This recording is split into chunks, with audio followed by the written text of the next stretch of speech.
అసలు డెమోక్రసీస్ అన్నీ ఎలా అంతమవుతాయి? How democracies die? సి డెమోక్రసీస్ అనేటివి అంతం అనేది ఒకటే రోజులో జరగదు. సింపుల్గా చెప్పాలంటే హాలీవుడ్ స్టైల్లో ప్రతి ఒక్కరు బయటికి వచ్చేసి మొత్తం ప్రభుత్వాన్ని కూల్చేయరు. చాలా వరకు ఇలా జరగదు. కానీ డెమోక్రసీ చాలా మెల్లగా ఎవరికీ తెలియకుండానే అంతమైపోతుంది. సో ఇది ఎలా జరుగుతుంది అంటే యాంటీ ఎస్టాబ్లిష్మెంట్ ఫిగర్స్ అనే వాళ్ళకు మరియు ఏవైతే డెమోక్రసీని రక్షించుతున్నారో వాళ్ళకి జరిగే యుద్ధంలో ఒక పొలిటికల్ గ్యాంబ్లింగ్ జరుగుతుంది. సో అక్కడ ఎవరి దగ్గరనైతే హైయెస్ట్ కార్డ్స్ ఉంటాయో, ఎవరి దగ్గరకైతే ఎక్కువ సపోర్ట్ ఉంటుందో ఆ టైంలో వాళ్ళు చేసుకునే నిర్ణయాల వల్ల డెమోక్రసీస్ అంతమవుతూ ఉంటాయి.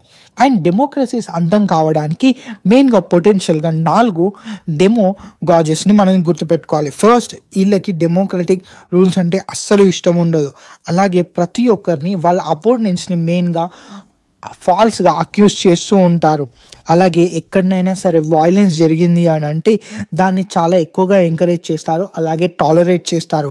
అండ్ ఫోర్త్ది, సివిల్ లిబర్టీస్ ఏవైతే ఉన్నాయో అవన్నిటిని అంతం చేయాలి అనుకుంటారు, ఫ్రీడమ్ ఆఫ్ ద స్పీచ్ని. ఇవన్నీ చాలా ఫెమిలియర్గా అనిపిస్తున్నాయా? ఎందుకంటే అది నిజం. ఎందుకంటే ఇవి జస్ట్ పాలిటిక్స్లో మాత్రమే జరగవు. ఇలాంటి similar behaviour toxic corporate work కల్చర్లో కూడా జరుగుతాయి, అలాగే ఫెయిలింగ్ బిజినెసెస్లో కూడా జరుగుతాయి. అండ్ ఇక్కడే చాలా ఇంట్రెస్టింగ్ విషయం మనం తెలుసుకోవాలి. బిజినెస్ వరల్డ్ కావచ్చు, పొలిటికల్ పార్టీస్ కావచ్చు, అలాగే ఇండస్ట్రీ లీడర్స్ కావచ్చు, వీళ్ళందరూ ఒక గేట్ కీపర్స్ లాగా యాక్ట్ చేస్తూ ఉంటారు అండ్ బౌన్సర్స్ లాగా ఉంటారు డోర్ దగ్గర, పవర్ దగ్గర. ఎవరు లోపలికి వెళ్తారు, ఎవరు లోపలికి వెళ్ళరు అని చెప్పేసి. అలాగే ఈ గేట్ కీపర్స్ ఎప్పుడైతే ఫెయిల్ అవుతారో అప్పుడే మనం డామినో ఎఫెక్ట్స్ చూడొచ్చు. ఏవైతే ఫౌండేషన్స్ ఉన్నాయో ఆ ఫౌండేషన్స్ అన్నీ అతలాకుతలం అయిపోతాయి. అవి పొలిటికల్ సిస్టంలోనైనా లేదంటే బిజినెసెస్లోనైనా సరే.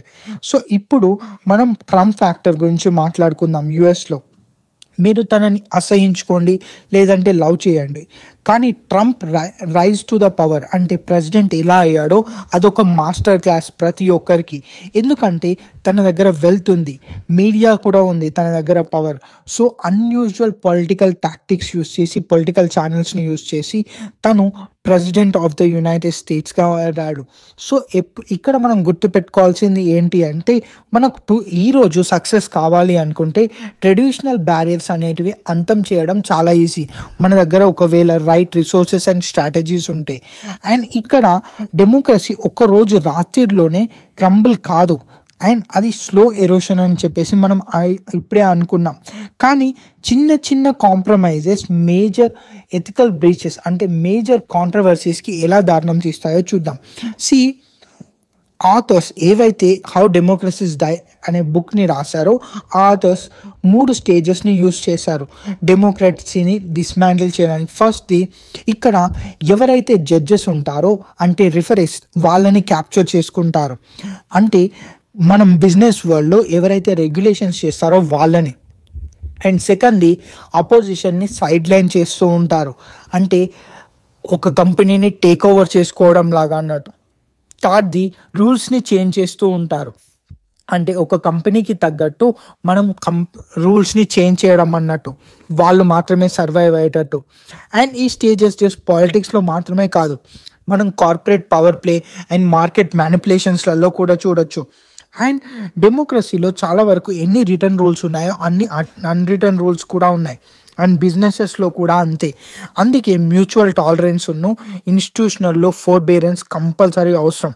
అలాగే కార్పొరేట్ వరల్డ్లో మనం professional respect and ethical restraint అంటాం కదా, అవే కూడా మన రియల్ వరల్డ్లో కూడా చూడొచ్చు. అండ్ ఇక్కడ లెసన్ ఏంటి అంటే పాలిటిక్స్ అయినా బిజినెస్ అయినా సరే మనం ప్రతి ఒక్క రూల్స్ని రిటర్న్ అండ్ అన్రిటర్న్ రూల్స్ని ఫాలో అయితేనే లాంగ్ టర్మ్లో సస్టైనబిలిటీ ఉంటుంది, అలాగే మనకు సక్సెస్ కూడా ఉంటుంది. అండ్ ప్రస్తుతం ఉన్న కరెంట్ స్టేట్ ఆఫ్ అఫైర్స్ని చూసుకుంటూ ఉంటే levels of the leadership and division చాలా ఎక్కువగా పెరిగింది. పాలిటిక్స్లోనే కాదు, బిజినెస్ వరల్డ్లో కూడా దగ్గర ఒకరి మాట ఇంకొకరు విననంత రేంజ్లో మనం ఇప్పుడు డివైజన్ అయ్యాం. సో ఈ డివిజన్ ఇలాగే మారుతూ ఉంటే చాలా ఎక్కువ అవుకుంటూ ఉందంటే కొన్ని రోజుల తర్వాత ఒకరి ముఖం ఒకరు చూసుకోవడం కూడా అస్సలు ఇష్టపడకుండా ఉండే పరిస్థితి వస్తుంది మనకి.